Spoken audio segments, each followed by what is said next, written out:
வணக்கம். இது கிருஷ்ணாஸ் கிச்சன் சமையல் நேரம். இன்றைக்கி கிருஷ்ணாஸ் கிச்சன் சமையல் நேரத்தில் நம்ம சமைக்க போகிறது மீன் குழம்பு எப்படி செய்யுதுன்னு பார்க்க போகிறோம். முதல்ல மீன் குழம்பு செய்யக்கு தேவையான பொருட்கள் என்னலாம் அப்படிங்கிறத நம்ம பார்க்கலாம். தேவையான அளவு மீன் எடுத்துக்கோங்க. பிறகு கருவேப்பிள்ளை,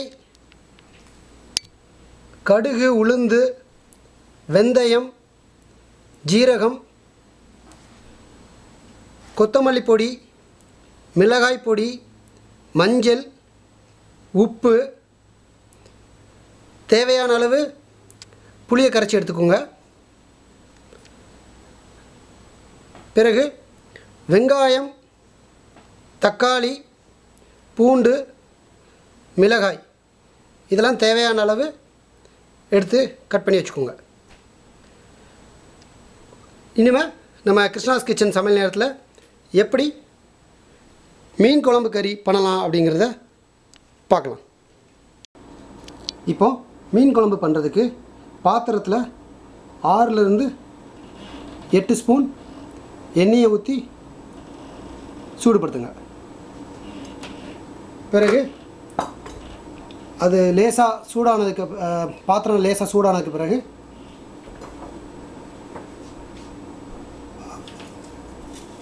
கடுகு, ஜீரகம், கருவேப்பிலை, மிளகாய், வெந்தயம் எல்லாத்தையும் போட்டு கொஞ்சம் வேக விடுங்க.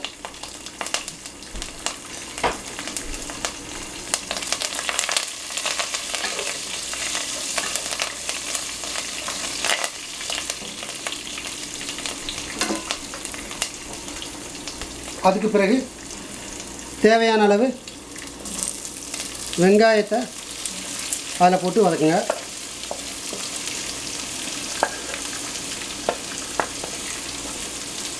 பூண்டு, தக்காளி இது எல்லாத்தையும் ஒரு 10 நிமிஷத்துக்கு 10லேருந்து ஒரு 20 நிமிஷத்துக்கு நீங்கள் நல்லா வேக விடுங்க.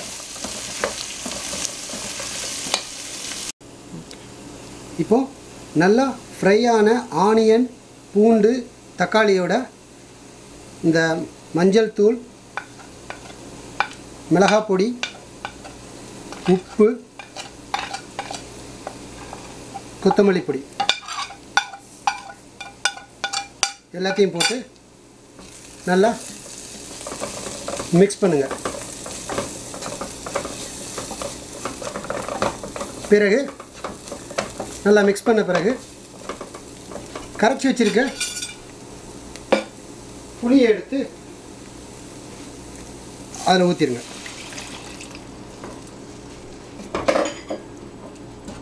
இதை நல்லா கொதிக்க விடணும். தேவைப்பட்டால் தேவையான அளவு நீங்கள் தண்ணியும் ஊற்றிக்கலாம். அது நல்லா கொதித்து வந்ததுக்கு பிறகு நீங்கள் கட் பண்ணி வச்சுருக்க ஃபிஷ்ஷை எடுத்து போட்டு ஒரு 10 நிமிஷம் கொதிக்க விட்டிங்கன்னா உங்களுக்கு ஃபிஷ் கறி ரெடியாக இருக்கும். ஓகே, இப்போ பார்த்தீங்கன்னா குழம்பு நல்லா கொதிக்க ஆரம்பிச்சிருச்சு. இந்த கொதித்து வந்த குழம்புல கட் பண்ணி வச்சுருக்க ஃபிஷ்ஷை போட்டு ஒரு 10லேருந்து 20 நிமிஷம் நல்லா திரும்ப கொதிக்க விடுங்க. ஸோ 10லேருந்து 20 நிமிஷத்தில் நல்லா கொதிச்சிட்டுனா உங்களுக்கு சுவையான மீன் குழம்பு கறி ரெடி. இப்போ பாருங்கள், நம்ம பண்ண மீன் குழம்பு சாப்பிட்றதுக்கு ரெடியாக இருக்குது.